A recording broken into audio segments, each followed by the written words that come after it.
Seneca's Letter 3 on True and False Friendship.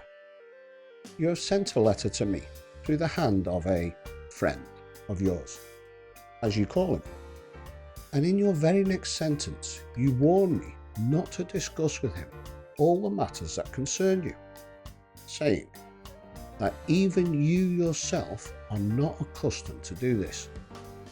In other words, you have in the same letter both affirmed and denied that he is your friend.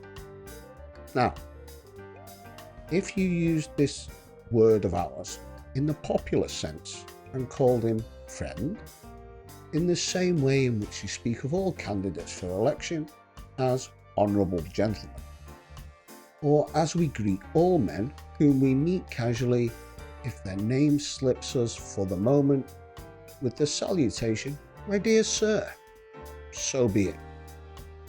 But if you consider any man a friend whom you do not trust as you trust yourself, you are mightily mistaken, and you do not sufficiently understand what true friendship means.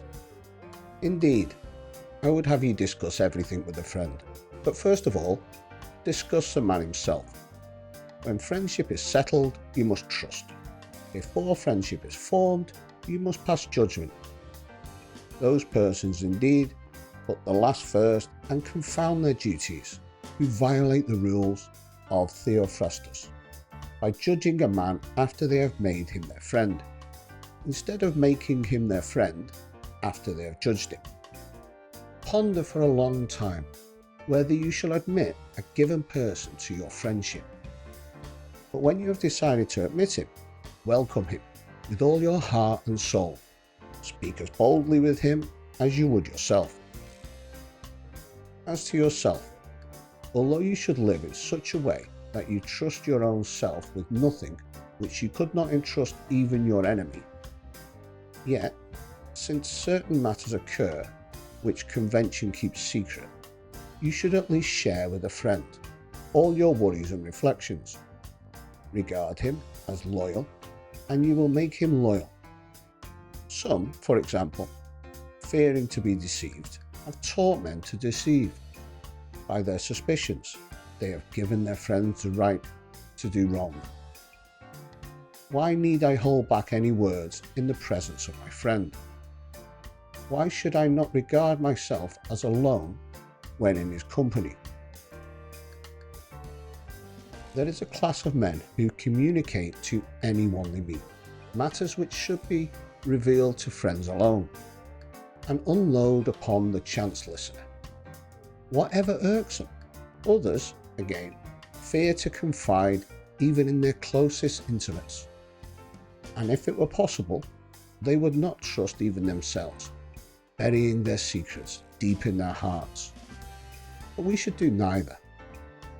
It's equally faulty to trust everyone and to trust no one. Yet the former fault is, I should say, the more ingenious, the latter the more safe. In like manner, you should rebuke those two kinds of men, both those who always let repose and those who are always in repose. For love of bustle is not industry, it is only the restlessness of a haunted mind. And true repose does not consist in condemning all motions as merely vexation. That kind of repose is slackness and inertia. Therefore, you should note the following saying, taken from my reading in Pomponius: some men shrink into dark corners to such a degree that they see darkly by day. No, men should combine these tendencies, and he who reposes should act, and he who acts should take repose. Discuss the problem with nature. She will tell you that she has created both day and night. Farewell. How Seneca's Letter 3 speaks to us today. In a world where the word friend is handed out freely, likes, follows, casual conversations, Seneca's challenge still cuts deep.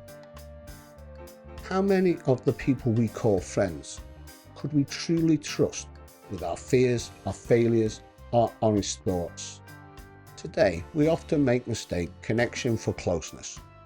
We share life updates with the world, but sometimes struggle to share our real feelings with even one person. Seneca reminds us that true friendship isn't about how many people know your name. It's about how deeply you can trust and be trusted. But his warning goes both ways. Don't give your trust too quickly and don't withhold it entirely. Judging too late or trusting too early both leaves us vulnerable to hurt, either by betrayal or by isolation. Friendship, Seneca says, is worth careful thought. It's not about collecting people. It's about choosing with intention the few with whom you can be fully honest, fully yourself, not the audience, but the friend who sees behind the curtain. And perhaps the most surprising part of his wisdom is this: we help shape the loyalty of our friends by the trust we're willing to give them. When we expect the best in others, we invite them to rise to it.